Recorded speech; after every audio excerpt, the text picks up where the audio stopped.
Hey everybody, this is the brief addendum to my review of Age of Empires 2 and the Conqueror's expansion. In this one I'm talking about Age of Empires 2 HD Edition, which includes both of those. And this was given to me by Sumeragi Lee Noriega, so thank you, it is greatly appreciated. Particularly in this case because if you're not aware, Age of Empires 2 is a pain to get running properly on modern OSs. It runs, and it plays fine, but there's usually a lot of graphics glitches, there's sound glitches up the wazoo, and so it's a bit of a pain to get it running optimally. HD Edition runs natively, so that's your major advantage going into this right off the bat. You don't have to worry about any sort of compatibility issues, whether you're running older versions of Windows, like XP or Vista, or running the newer versions, 7, 8, 8.1. All of those work fine.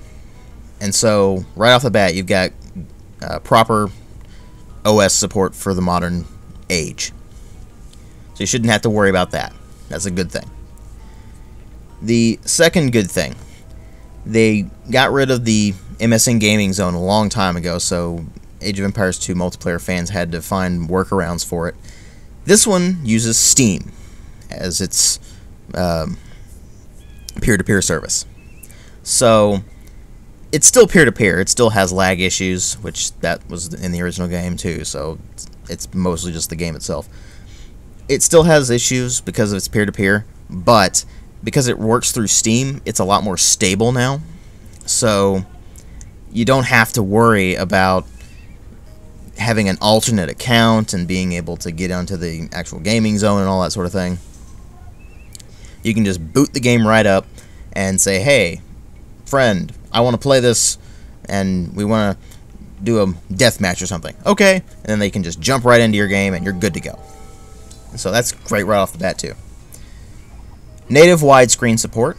So if you have a widescreen monitor, you can play this thing at your native resolution, and it works fine. Now, I did notice that it will only, if you go into full screen, it will only work with your desktop resolution.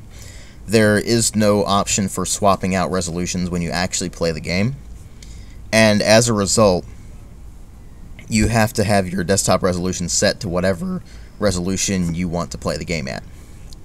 So if you want to play at 1280 by 720, for instance, which I usually do when I'm recording, well, I had to set my desktop resolution to 1280 by 720, which is a bit of a pain, but I can live with it. And this is the only game I've really played that actually did that, so it's a bit odd, but normally I play in 1280 by 1024 anyway, and it works fine. It just uses your desktop resolution.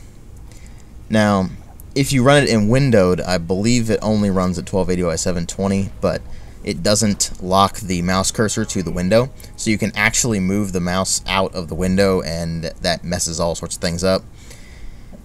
And it pretty much disables scrolling, so you don't want to play this in a window. Straight up, you don't want to play it in a window.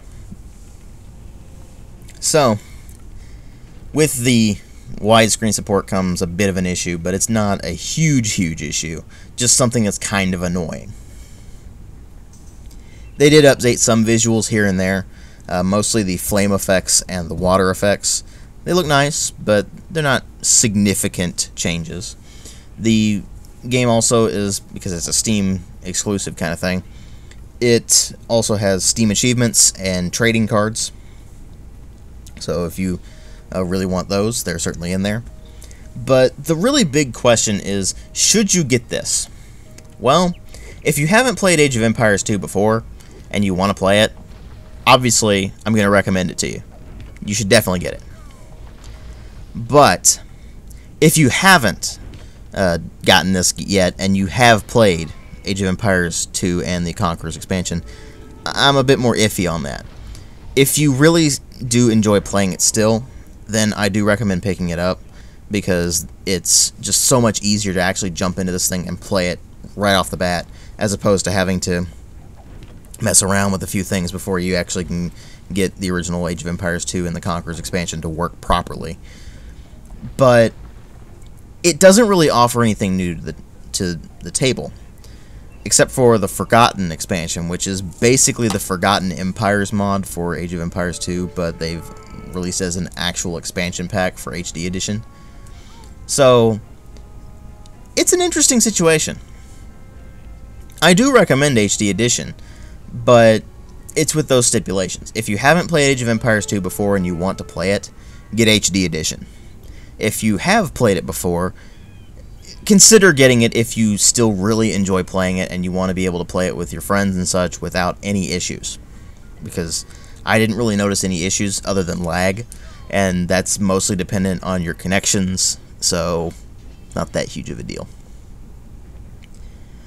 But the real sticking point there is the price. It is $20 US. So it may be something you want to get on sale. But other than that, it's a pretty solid package. It's certainly great to be able to finally say, hey, here's a spot where you can get Age of Empires 2 online. So, obviously, that's worth celebrating at least. I just hope that with later HD editions of other things, if they ever do actually make HD editions of other games, they actually give us really proper HD re-releases, which this one really isn't a proper HD re-release. But it's mitigated by the fact that it's Age of Empires 2. Would an HD re-release really be a big thing for this? Would it really help it, like, put it into 3D graphics or something like that? I don't think so. So, there you go, folks. My 2 bits worth on Age of Empires 2 HD. I certainly still enjoy it, so take that for what it's worth, I suppose. Thanks for watching.